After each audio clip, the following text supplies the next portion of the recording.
I'm Stacey Holmes, and this is Glordinary, a few moments where we celebrate God's glory and champion the ordinary. I'm glad you're here.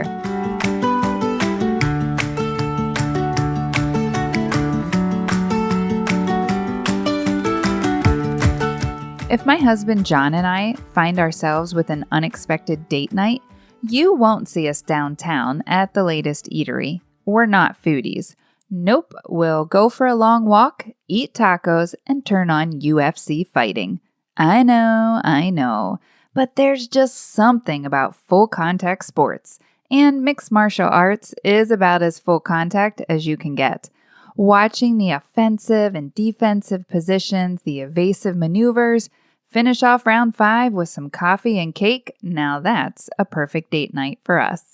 But it wasn't a perfect day for our Walmart woman at the well, and if you've been with me this month, you'll know that we've been parked in John 4 with my new friend and yours too.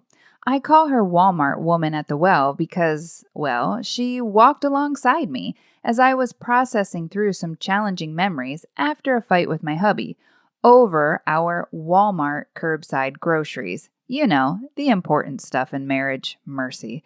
Yet, after a chance encounter with Jesus, we'll see our Walmart woman's inner MMA come out as she evades and dodges in some pretty fancy footwork. Let's pick it up at verse 16 as Jesus encourages her to bring her husband in on their little chat. And that's where things get a little cagey. Here we go, round 3. Ding! Jesus told her, "Go, call your husband and come back." "I have no husband," she replied.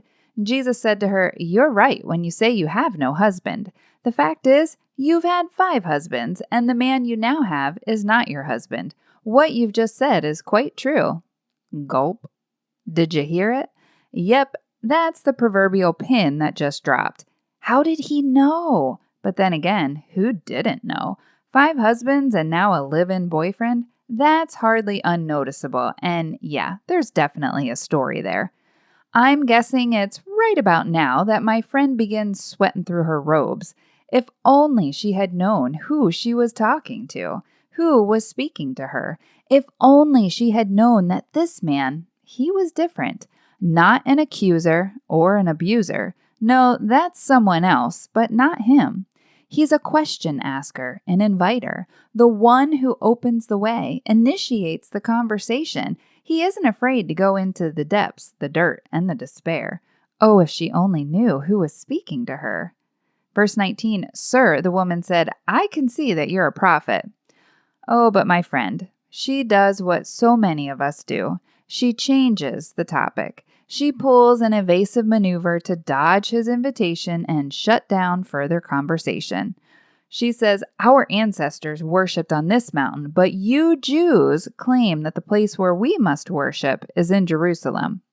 Oh, geez, here we go. Wait, what? The classic switcheroo? She changes the topic from herself to politics and religion. Ugh. If this were a UFC card, she just named the main event. In this corner of the ring, we have the Samaritans who believe true worship can only occur at Mount Gerizim, right by the well where she's speaking. But in this corner of the ring, we have the Jewish people holding staunchly to their belief that Jerusalem is the only true place to worship. Fighters, are you ready? Yeah, Jesus doesn't take the bait. He's not thrown off by her questions or sidesteps. Evasive maneuvers don't rattle him in the least. He stays on target because he's after something bigger than an argument, a counter-argument, or a debate victory. He's after her heart, her soul. He's after her healing. Why? Because Jesus doesn't reveal that which he isn't willing to heal. He reveals to heal, to reveal her real thirst, her deep, unquenchable thirst, and to heal her deepest pain and nagging needs. If he's bringing it up, there's a reason, and that reason is for her good. He says in verse 21, "Woman, believe me, a time is coming when you will worship the Father neither on this mountain nor in Jerusalem.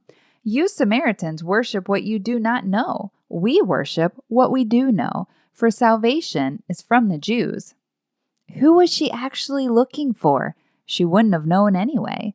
You see, Samaritans accepted only the Pentateuch as their scriptures, meaning the first 5 books of what Christians call the Old Testament.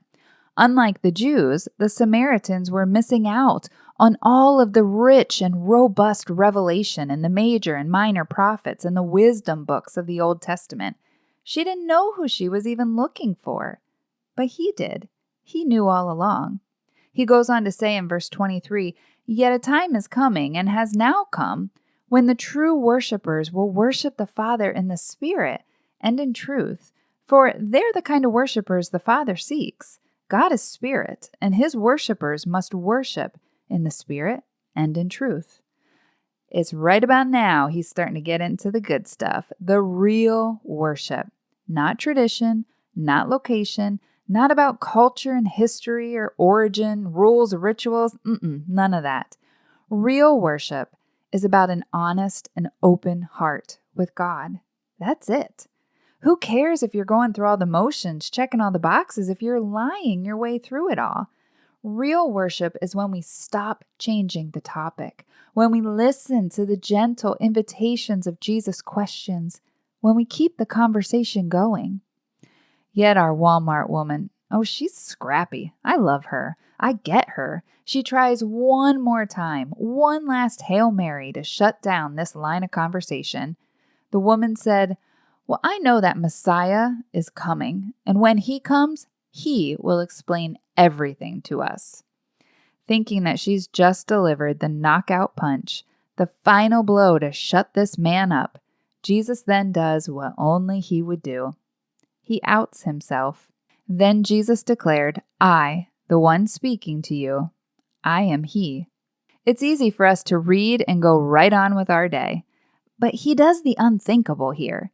He declares who he actually is to her. He won't do this again until he's standing trial before Pilate that seals his fate.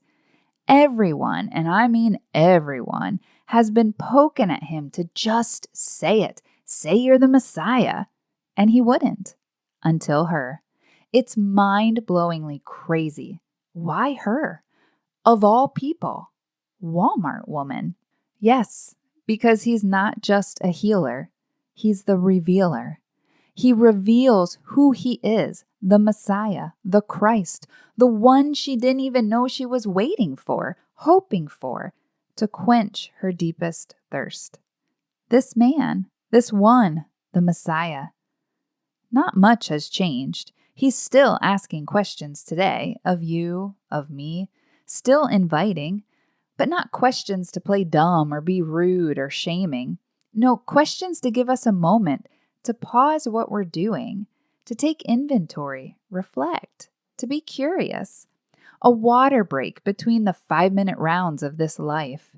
And many times, like Walmart woman, I change the topic too, because honestly, who really wants to stare wide-eyed at their own, quote, 5 husbands and a live-in boyfriend, so to speak? Yet I, the one speaking to you, I am he. So what questions is he asking me today, you today? Am I changing the topic? Where am I avoiding conversation or distracting myself? Because guess what? This Messiah, he isn't threatened by my strategies to change the topic. He isn't offended at my attempts to do so.